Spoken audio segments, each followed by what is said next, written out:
if you're using a multi-step form, and you should be, here's a trick that you can apply to your form that should give you, well, I got about a 36% increase in conversions just by doing this 5-minute thing. So let's jump in and I'll show you exactly what I did.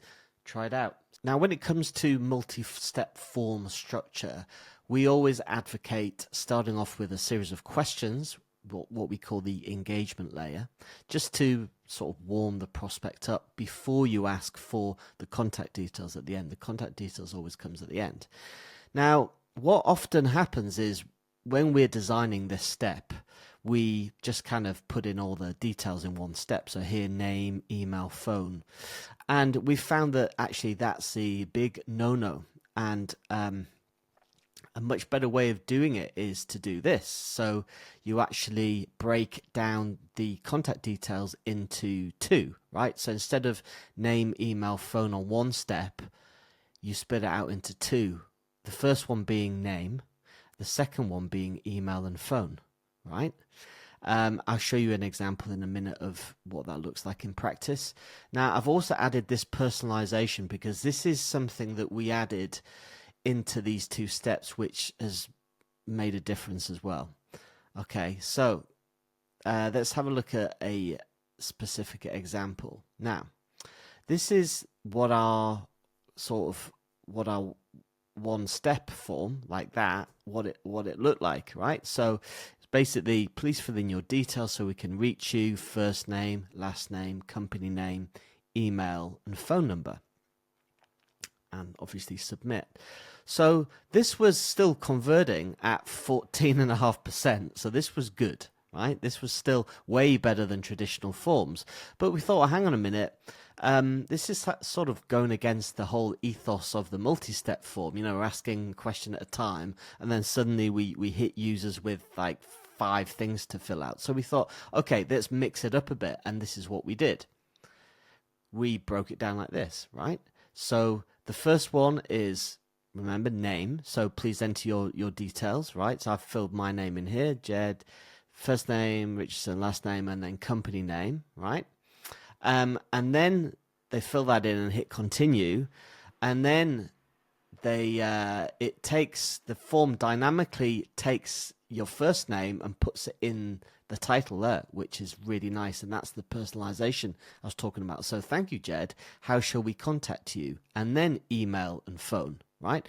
So it's all the same information that we got here. The big difference is it converts at just under 20%, right? So that's a 36% increase in conversion rate just by breaking up the contact details step, which is pretty insane, isn't it?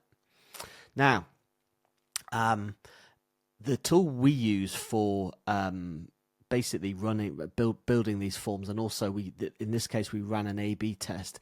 We use a tool called Hayflow. So I'm going to actually show you in Hayflow how you add in that personalization piece there, because I don't think every form builder tool does this, but Hayflow does it, and it's really easy to set up. So this is what you do. So I'm just going to jump into here.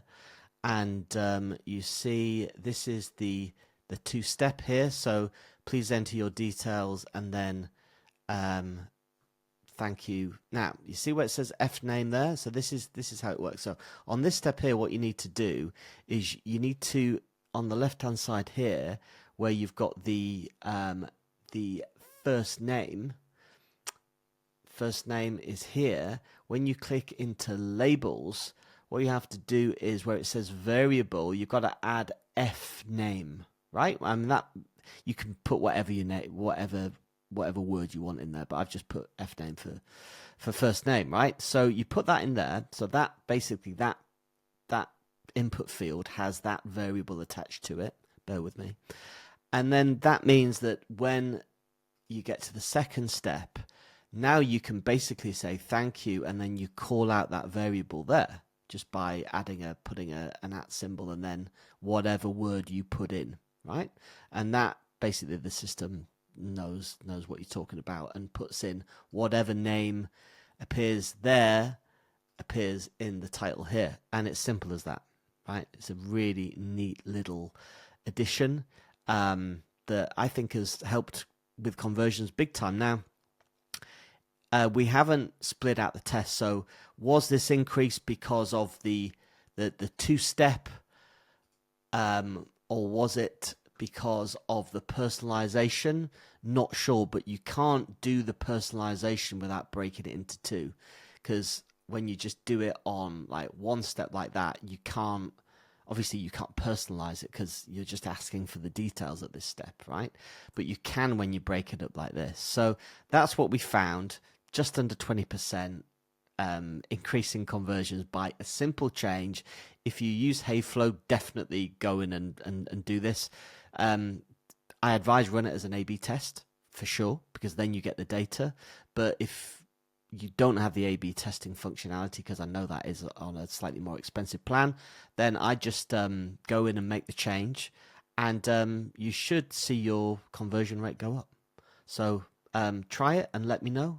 Just for a bit more information about the test for you A/B testing nerds out there like me, we this test, we just ran it for 15 days and a total of 608 visits, 50 distribution. You can see here the baseline, 41 submits, 14 a bit conversion rate, and you can see the variant is absolutely smashing it. Actually just got another inquiry in a second ago. We haven't actually put it live yet, but we're about to. So this variant is crushing it. As you can see, well over the 90% mark for statistical significance, and yeah, 36% improvement in conversion rate. So that's over 1/3 increase in conversions, which is amazing. Definitely give it a try. Let me know in the comments how you get on with it, and speak soon. Cheers, guys.